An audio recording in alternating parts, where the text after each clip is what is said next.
Hello, it's Jeffrey Cohen. How are you guys? I'm here to talk about the markets. It's week 19. And let's just see. I want to first let you guys know I'm wearing a Chicago White Sox shirt, Chicago White Sox hat. I'm very excited about the White Sox, and I'm going to show you the standings. The White Sox are the number one team in baseball. 629 winning percentage, 629. So if you look, there's some teams under 600 in the American League. We look at the Nationals.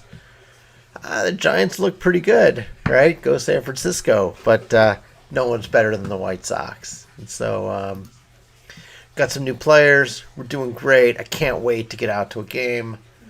My wife Diana and I are going to definitely catch a few of these games. So just shout out for the Chicago White Sox. All right, so earlier this week we discussed inflation. So I want to talk a little bit about what we talked about. Now, you could just go read the article, which is fine, or watch the video, but just to give you a quick summary. If you go to Medium, inflation in the USA, a delicate balance. By the way, I made 4 cents on that. That's awesome. Woo! You know, it's possible I could do something with that 4 cents. So, inflation in the USA, a delicate balance. What does it mean? So, the most important thing that you got to remember is that the easy way to think about it, the easiest way to think about inflation is the growth rate of the gross national product. So you're including money coming in, business, that kind of stuff. And then you divide by the rate of return of the money supply. You can also just subtract these. So it's growth rate of your gross national product minus the growth rate of your money supply, assuming you were in a reasonably good spot before you started. And so net, these numbers are going to lead you to believe that inflation is going to be through the roof, because the growth rate of the GMP at a good day is 7% for the U.S. The growth rate of the money supply, M2, which is cash and money you have in demand deposits, but also things like maybe a Keogh IRA, maybe a money market fund, maybe a CD, money that takes a little bit of time to get out. Wow, it's like 33% up. So if you subtract 33, and that's over 16 months. So if you subtract 33% times 9%, which is GMP growth over the 16 months, you get like a quarter growth, 24%. You think, oh my gosh, inflation, 24%, I can't handle it. Right? Let's run and hide. But that's not the case, because there's this other formula, the more modern formula, that says price times transaction volume equals money supply times the velocity of money. So first off, I love the velocity of money. It's a very important concept for you guys. That's V. So if I take you to the net, right?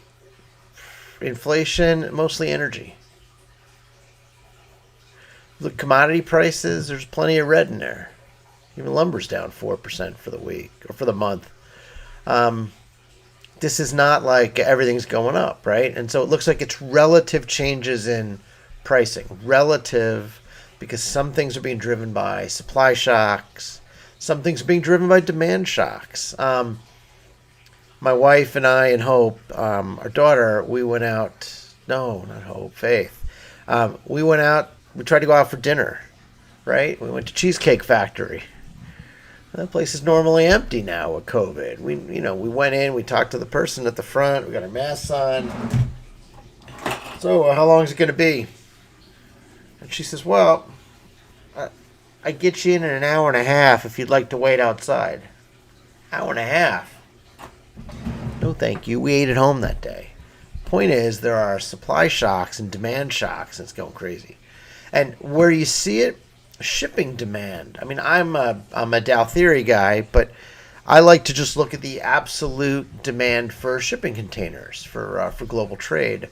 It's up. It's up. So, what is this velocity of money thing, and where are you going with it, Jeff? Well, here's the chart.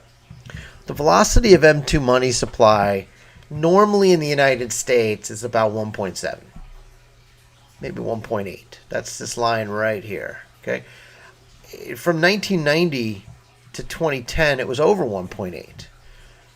2, 2.2. I mean, these are pretty good numbers. Velocity of money means that money moves. The classic example is that you go get a loan from the bank. You're going to build a building. You're going to build a factory. You're going to start a new company. You're going to do something. You're going to build something, right? So you borrow the money. You put the money in the bank. The bank then lends it out again before you spent it. Okay, so now you go do your work. You go buy a bunch of stuff, lumber, pipelines, concrete. The company that you bought the stuff from is so excited to get the order that they go out and buy a bunch of stuff. I bought a server, hadn't even cashed a check yet from a client. So that's what happens. Money comes in, you think money's coming in, you start to spend it. So now the money circulates. So the same dollar might get spent 5 times in a year or more. So what happened with the pandemic way down here is that it dropped to almost 1.0. It's 1.1. In fact, now it's 1.123. This is historically low. How low? It's down about 25%. Okay? So, if your growth rate of money, M2, minus the GMP growth rate is, call it 25%, and I got a velocity of money issue, down a quarter, 25%, that means the Fed's been holding a very delicate balance. And we've seen what happens, right? For those who have money, for institutions that have money, hedge funds, investment houses, even a person working from home with a couple bucks in their bank account, where are you going to put the money, right? More money in circulation, more money. You've got savings, you've got money, right? So you put it in a stock market. And when the federal government increases M2 by 33%, and people do that, then it goes in the stock market. So you see the markets over those same 16 months are up 23 to 50%. So that sounds about right. Money goes in the stock market. How about home values? It's a slower start, but you've seen home values are up 11.6%. So it's harder because you physically had to go buy a house. You had to move. You had to touch people and touch stuff and buy things, and it's a little more complicated. So, but I would expect if this 1/3 growth rate in the money supply continues, you're going to see housing continue to go up. So it's really up to the Fed to continue with their balancing act. And so I bring this up because this had a huge impact on the stock market. And that also has an impact on our job that we run. But so my conclusion is pretty simple and forward-looking, of course, is up to now the Federal Reserve and the federal government played a delicate balance, put money in the hands of people, money in the hands of institutions, money in the hands of financial institutions. The second is the velocity of money may rebound. So this is the lynch point, right? If the velocity of money stays at 1.123, they're doing it right. If it goes up by 10%, that's going to require some action, because if the velocity of money rebounds faster than the GMP, then you're going to see inflation. Boom. Sorry. By the way, hard to fight that. A 10% increase in the velocity of money would require the Federal Reserve System to reduce liquidity by $2 trillion. $2 trillion, right? How do you do that? It's actually not that hard. You sell bonds to people, to companies, to institutions. You're not going to force them to give you the money. You're going to pay nice, high, fat interest rates. You'd be like, you know what? You don't like it? I'll pay you 4% on 1 year money. Of course you're going to take it. You can roll with it. And all they have to do is maybe $200 billion a month, right? In 10 months, you just sopped up $2 trillion. It's not that hard. In fact, they're right now they're buying $120 trillion of debt every month. You could taper that down, but this is a big action here, a big ask. The next is that supply chains are stretched thin.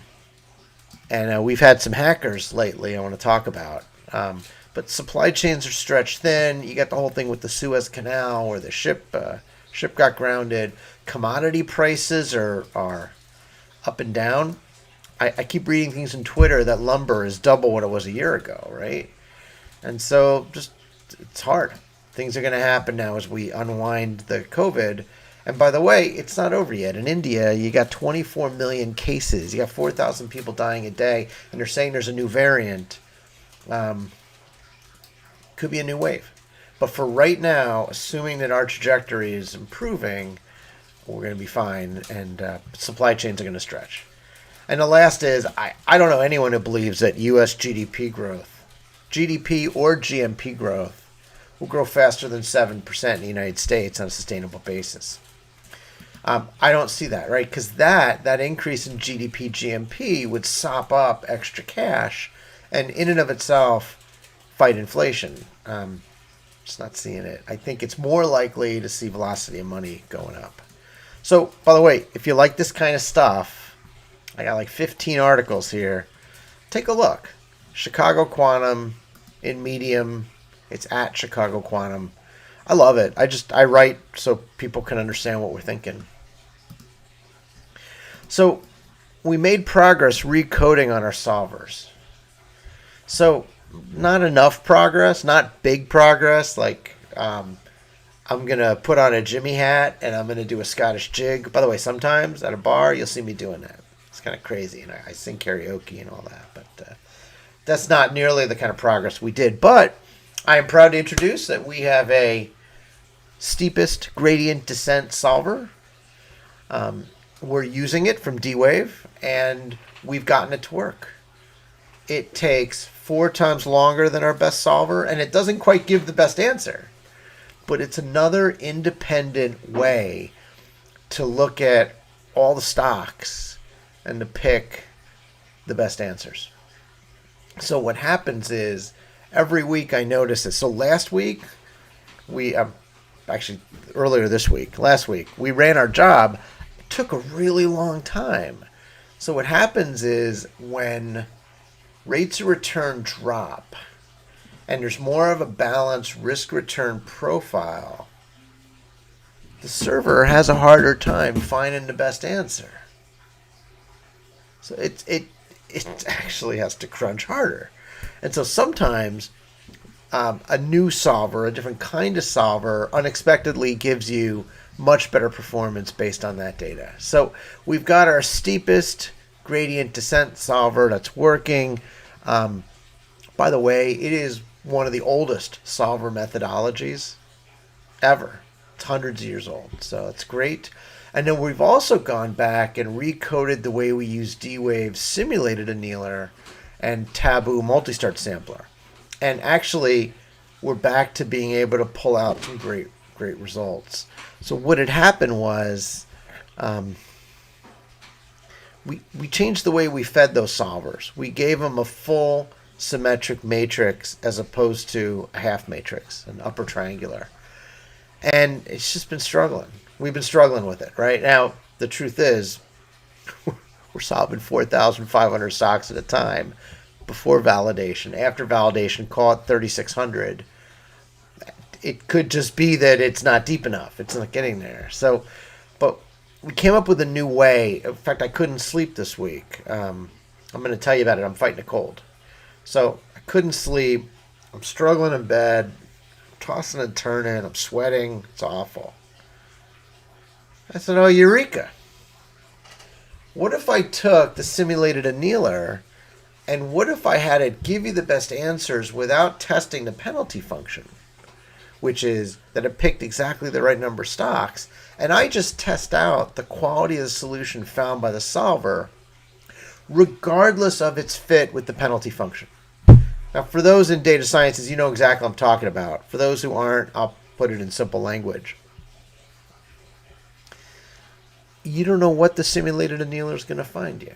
You don't know what the taboo sampler is going to find you. It's not finding you what you want, but there's a reason that it's giving you those couple of portfolios, right? Take them and take an independent look. Let it do what it does best. Give you the portfolios it wants to give you. And then you test it separately, away from that solver. And you know what? Every once in a while, it picks an amazingly great solution. In fact, takes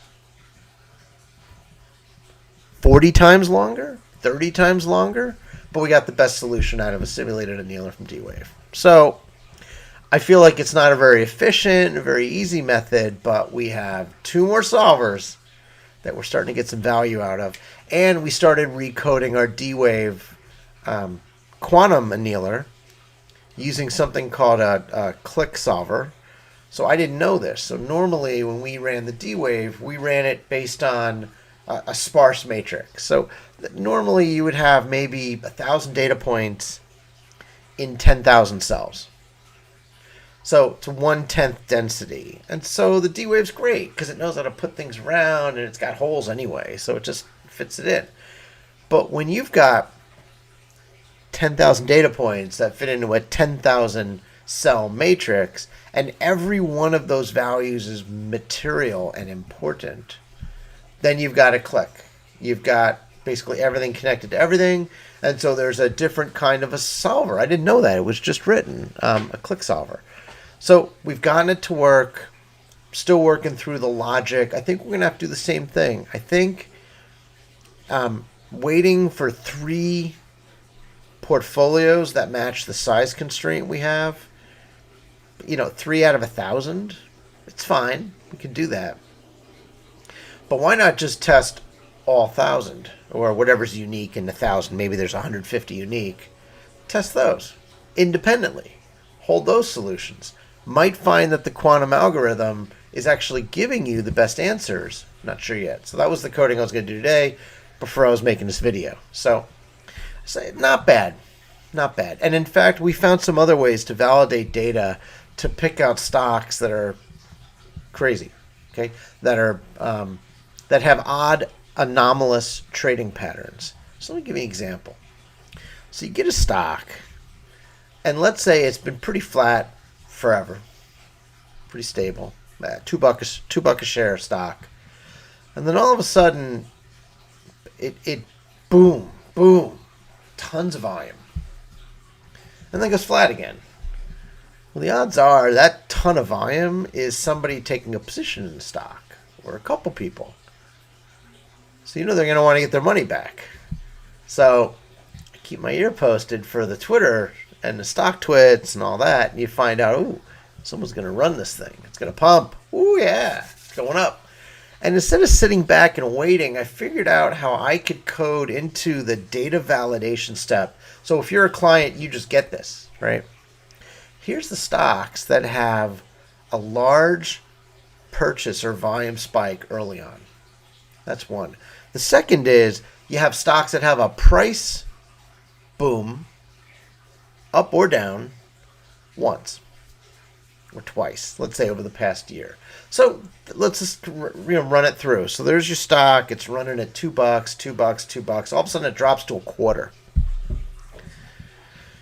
Oh my, what happened? And it goes back up to $2 or $1.50 or $3 or whatever, right? You want to know that it went from $2 to a quarter because that says there's no floor.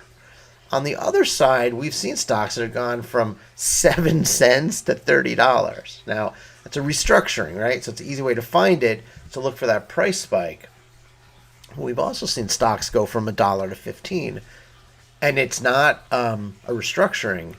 It's just a pump. So if you find those, you start to watch those, they have different behaviors. And so actually, we bought one of those stocks.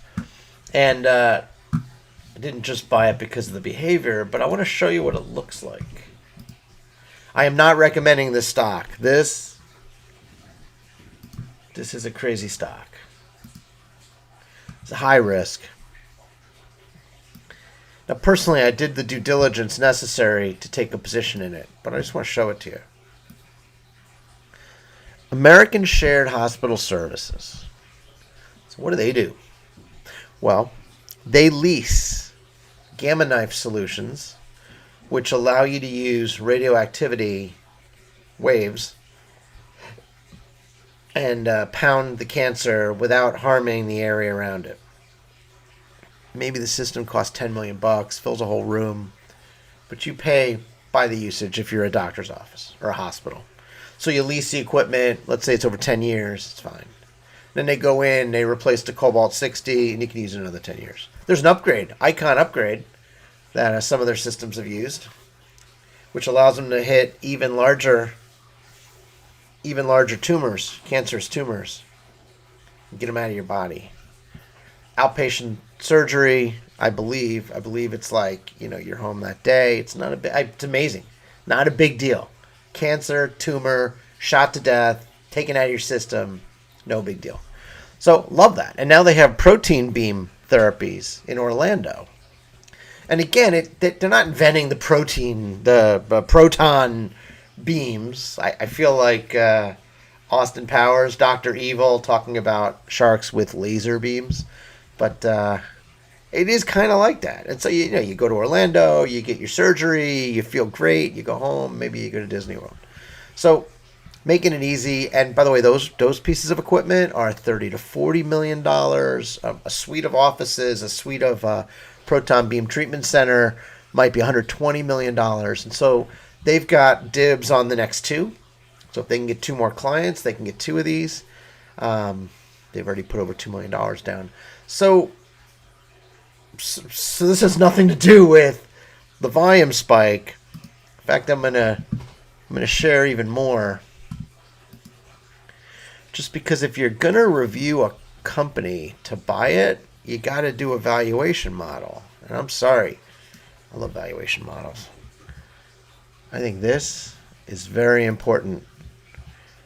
You as a listener, you as a potential client or potential investor in a stock need to understand. So the company has 6.3 million shares. By the way, if you look at Yahoo Finance, the number's wrong. It says 5.7. It's really 6.3. Was trading at $232 a share. What's it at now? I just picked it up. $240.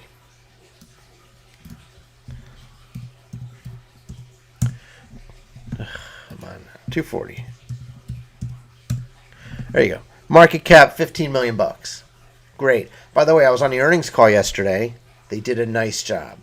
I actually had a question for the CEO. If you go back and listen to the tape, you'll hear Jeffrey Cohen, individual investor, had a question. I'll tell you why I had the question. So you look at their debt. They just refinanced their debt with Fifth Third Bank. By the way, thank you, Fifth Third, because you helped them out.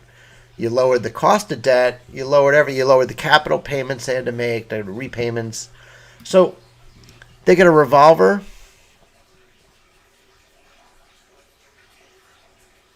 No, I'm doing this wrong. Shoot. No, I'm doing it right. It's just the thing is wrong. So this is the term loan. This is the revolver. All right. So they borrowed $15 million basically to pay off all their other debt. Refinanced. LIBOR plus 3. Come on. LIBOR is less than half a point. This company is paid 3.5% for money. I mean, let me take a look. If I look at my wallet and I were to call up, I call up Citibank for a loan for my business, they're going to charge me 15%. These guys are getting LIBOR plus 3.5 points. And they have a revolver. And that was a question I asked. They have $7 million of available capital, available letter of credit. Think of it that way. But no borrowings. So they got debt of 15. They got equity of 15. They got $5 million in cash, unrestricted, sitting in a bank account. $5 million. I love this company. Come on. Now, that won't even pay for one device, so let's be honest. $5 million is nice, but you're going to have to borrow if you want to start installing equipment. Sometimes they actually take a joint venture kind of a thing with a client where, let's say the equipment's $10 million in total, they might go halvesies with the client, right? You pay $5, I pay $5. and then I'll get payment. I'll do the maintenance, the services, and then if we make a big profit, you get half the profit, just on that piece of equipment. Whatever, it's fine. So $5 million. So the total valuation of the company is $25 million. So shareholder equity, you got to see this. Again, I'm not telling you, do not buy the stock because of this. You got to do your own due diligence, right? What's the shareholder equity on this company? Oh, look, $24 million. Okay? So you got $15 million in equity. That's buying it roughly $24 million in book value. You trust book value? I don't always trust book value. So are they making any money? Do they have any cash coming in? They do. They do. I'm not going to walk you through all this, but it's worth it for you to see just very simple numbers, right? What is his AMS and what do they got going, right? Lots of data. So I'm just going to net you out here. Their cash flow from operations last year, which was kind of a tough year, was almost $10 million. Looks like their cash flow from everything, it's going to run about 6.5 this year. It's going to be a tough year. So let's say 8. Let's say their consistent cash flow is going to be $8 million. So I got $8 million a year coming in. I got $25 million to pay for it. That's 3.5 times cash. I love that. Let's say they're going to buy a whole bunch of equipment and really focus on new revenue, which is what they want to do. And so maybe cash flow drops to 5. Okay. It's possible. It also can go to 10, but let's say it goes down to 5 conservatively. Then I'm at 5 times cash. By the way, it's not going anywhere. They just refinanced all this. There's no bankruptcy risk. It's 5 times or 3.5 times cash. And it has this weird anomalous thing, which is, let me blow it up to full screen. Let's go 1 year, day to day, and you see they had a little bit of volume here in June. Looks like they tried to run the thing up. It came right back down. It's fine. In September, tried to run it up a little. Came right back down. By the way, the volume there was 3.5 million per day. The volume there, almost 4 million per day.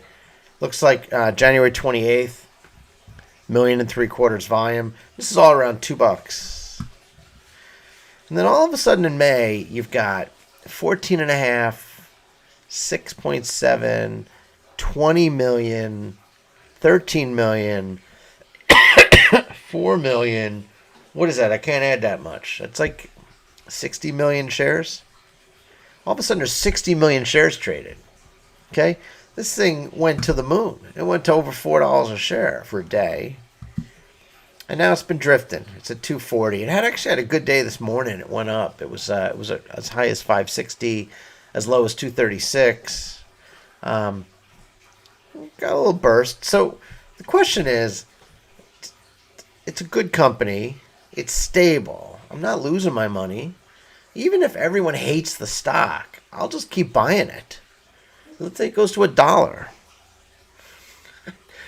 I'm getting $5 million of cash for like, how's it going to work? You're going to get 1 times cash. I'm going to make my money back every year as an equity holder. Now, I'm sure that won't happen, but yeah, it just shows you at $1 a share, this thing's a steal. So it's probably not going to $1. It's probably going to be like $2-3 a share. And then why is there 60 million shares of volume? That is the golden ticket. That is the risk return right there. And so we found this because of that model. And now imagine if we go back in time and we look at a stock that had this kind of movement, but 8 months ago, 6 months ago, 3 months ago, and you know there's people holding that stock that just want an excuse to run it. And I'll show you what they do. They go out on Twitter. Not always, sometimes. They go out on Twitter and they start talking about it. Oh, look, 3.5 million float. Banana pudding 20 minutes ago. It's a starter, 241. Oh, look at that. I'm a fan of AMS. AMS, long. See that bull? That's an actual called the Lion Com. So the Lion Com loves this stock. And so my guess is the Lion Com is one of the people that's driving up the 60 million, the volume. And so it's worth taking a look at, right? And so what happened last weekend is I found 8 of those stocks. 8 stocks that were interesting. Monday, 2 of them were up like 25, 30%. So that's 1/4 of our possible picks based on this. So that's cool. I like it. All right, now we're going to talk about the market a little bit. So net, what did I just tell you? Chicago Quantum Net Score works fine. It's actually really working. And when we kind of reverse the stream, or we like cross the strings and we look for shorts, we're doing even better there, right? Client loves it. And so we got the longs, we got the shorts, right? So it depends where you are in the market. It's funny because we'll run a long and short model, and you'll see the day the market's going down, your shorts are dropping like crazy, and the day the market goes up, your longs are going up like crazy. So it's nice to have that ability to be exposed to ups and downs. So that was point 4 about the model. Okay, what remains to be seen? Okay, the game's not over here, right? Don't just put your money into our model and say, oh, I'm going to get rich tomorrow morning, because it doesn't really work that way. What happens when the markets consistently bounce up and down a couple of points each way? Well, first off, for a real person, if you trade up and down every day, you're just going to burn through all your liquidity. You'll burn out the market's liquidity. So there's big issues there. But it remains to be seen whether, if you pick a long portfolio and the market goes up and down, or if you pick a short portfolio and the market goes up and down, are these going to outperform like the S&P 500 or the NASDAQ Composite 100 or even the Russell? That's the question. So we're watching now, right? We're watching what we pick. We want to see how it does over the longer term. All right, so that's where our model's going. Let's talk a little bit about the markets. So I want to start with the boring part of the market. So let's start with bonds. You guys know I love bonds, right? I do. I used to not like them. I used to not understand them. Okay, so I go to FINRA.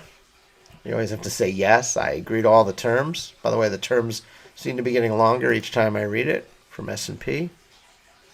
So let's take a look at bonds and let's see where we're at.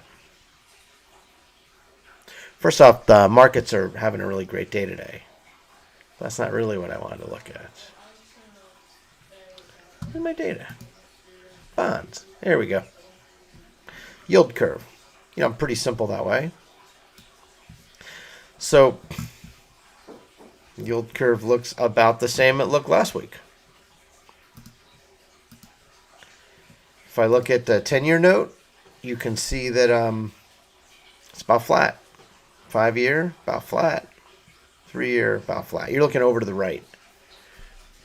It's about flat. Not much going on, right? So what's interesting is the value of the bonds has been increasing. So normally that means interest rates are falling. So, but the yields about the same. Nothing's really changing. We take a look at the bond benchmarks, and I use the Wall Street Journal Market View. The thing that I look at is high yields. So if I look at the high yield 100, which is the 100 highest yielding,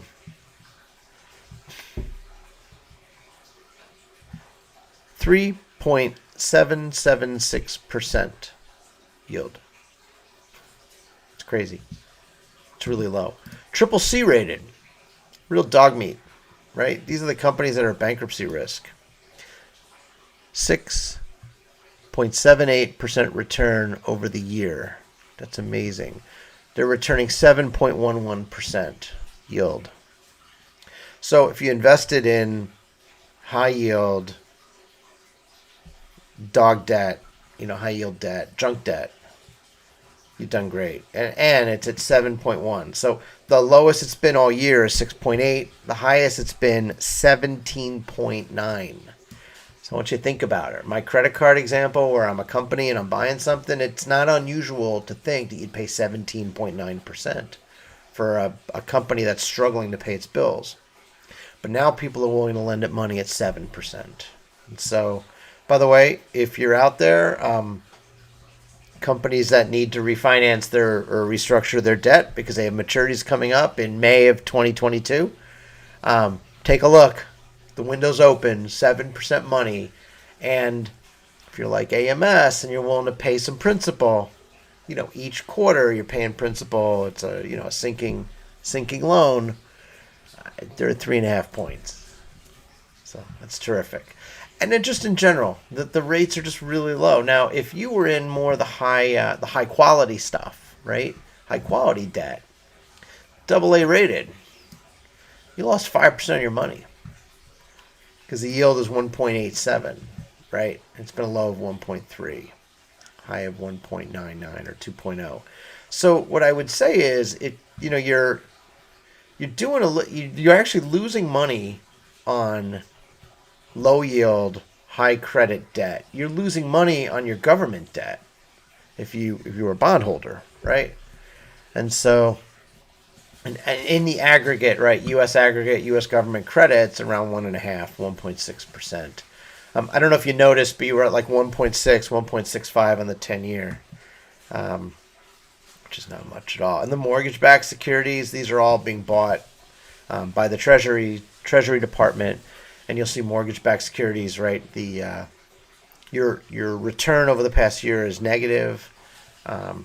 Yields are quite low, but actually like 1.8, 1.9, actually not that low. So yields go up, price goes down, which doesn't seem to make sense because the government's not a price-sensitive buyer here. So, but just these are small numbers. When you think about a mortgage, you think about under 2%. And then, of course, the bank marks it up, the trust companies, the mortgage broker. So you might pay 4 or 5% when you refinance your house. It's still pretty darn cheap. So bonds are still cheap. Let's take a look for the week. So I want to start with, this is not all commodities, right? The top row are the stock markets. And so you see, right, the Nikkei's up over the week. I've got a week here selected, week. The DAX is up. Euro Stocks 50's up. Now the Russell, NASDAQ, S&P, Dow Jones. So if you made it through the week and you didn't panic sell on Thursday, you're up. You're up for the week. You're doing fine. VIX is up, but it's interesting. For the week, it's down. VIX is down. So that's the fear index, right? Now you look at oil and gas, right? Your oil's up. Gas is up. Heating oil's up, but natural gas is down. Now natural gas is at 2.95. $2.95, which is not a bad number. You can see, based on the picture I'm showing you, that it's actually made a nice upturn since April. And so I'll take $2.95 gas. I'd love to see $3. What else we got? Sugar's down, lumber's down, coffee's down, but orange juice is up. I mean, pretty mixed. Metals, gold, silver, platinum up, but copper's down. Which is interesting because I think copper, you got some issues with supply constraints. Palladium's up, cattle's down, hogs are down. I mean, it's a mixed bag, right? Currencies, the U.S. dollar, the basket or the index value, right? You're at like 90, what is that? 90.4, and you can see from the picture it's on a downward trend. So the dollar's been falling. Right, which then you can see the other currencies are green because they're going to go up if the dollar's falling. And if we look at over the day, this is where it gets interesting. There's a lot of volatility, right? Canola's down almost 7%, lumber's down 4%, corn's down 3%, cotton's down 3%, hogs are down 1%. And you see the stocks are up. Hey, soybean oil is up almost 3%. Crude oil is up 2%. So you got assets that people just love to pump money into, commodities, paper, assets, stocks, things like that are up. Some of the more, Main Street things that you might use, lumber, pigs, cattle, they're down. And so that was interesting. Let's take a look at the stocks. If we look over the week, it's pretty red. Big names are red. So semiconductors are red. We're going to talk about semis maybe at the end of the call here. Your tech stocks. I mean, look at Tesla's down 14%. There's some issues there with Bitcoin and environmental friendliness that we'll talk about maybe.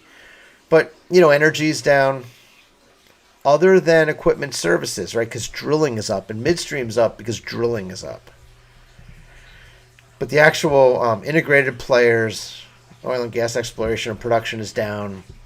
It's a lot of mix. Now, what's interesting, though, is if you look at the stocks over one day, you got to shield your eyes. It's so green, right? The only thing not green is Disney, because I heard Disney Plus didn't have enough customers. To be honest, I had a free thing, and I canceled it. Now, we do like the Avengers, so we do like Marvel Comics, but that's about it. And some of the kid shows for the kids, but I'm not a big kid show watcher. So, and then you see Home Depot's down, Lowe's is down. I'm not sure what's going on there, but it's probably a specific story. Fox is down. So if Disney's down, Fox is down. They're probably linked in terms of media and in terms of the that hedge fund that blew up, Bill Wong's fund. I think he was heavy in both of those, plus Comcast. So interesting. But today, the market's very green. Over the past week, it's very red. It's psychotic. It's not consistent. And this type of movement up and down, it just sucks liquidity out of people. It exhausts investors. And so, I don't know. Not liking it. It's very confusing. So the picture I have, the video, is two women trying to work through these issues. Like, what's going on? Like, what's going on with the code? What's going on with the stock market? What's going on with inflation? What's going on with interest rates? It just doesn't make sense. Now, I want to show you something. So there was a hacker. I'll show you the text first. We had two stories of hackers this week with very, very different consequences. So the first, you've got the nation of Israel dealing with the fact that so I think there was a lawsuit. They're going to evict 40 people from homes. And so there was rioting and looting and protests, and the rubber bullets came out and the tear gas, and it's a big mess. And sometimes I think those things are staged. Having looked in Chicago where we had our riots and looting and all that, it definitely looks a little staged when you see the cars lined up outside the really expensive stores. And they're all getting ready to just steal everything. They knew exactly what stores, before the riots even started, that they were going to be hitting. So whatever happened, right? I don't know. I don't live in Israel, so I don't know. But it's bad because they bombed Jerusalem, right? The Hamas sent missiles into Jerusalem. It was the first time they'd ever done that. That's a red line in the sand. You don't do that to Israel. So while this is all happening, Hamas decides to do a cyber attack. And Israel had a very, very direct response, which is they were able to block the hackers in cyberspace, and then they killed them all. They blew up the building that they were in. They destroyed their offices. And I wouldn't be surprised if there were people on the ground, right, take out the survivors, because it was an act of military, it was a military response. So go after them more in the cyber world, and then directly physical engagement and destruction. So this is one way to handle it. And then I noticed the Colonial Pipeline, which ended up creating, I believe, a state of emergency in the United States. We had all the way, there's a whole bunch of pictures and stuff, but all the way from New York down to Atlanta, all the way across to Texas, right? Most of our gas, jet fuel, so gasoline, jet fuel, things like that, go through a pipeline. And that pipeline was shut down by a hacker group. And I heard that the hacker group, they weren't able to stop them.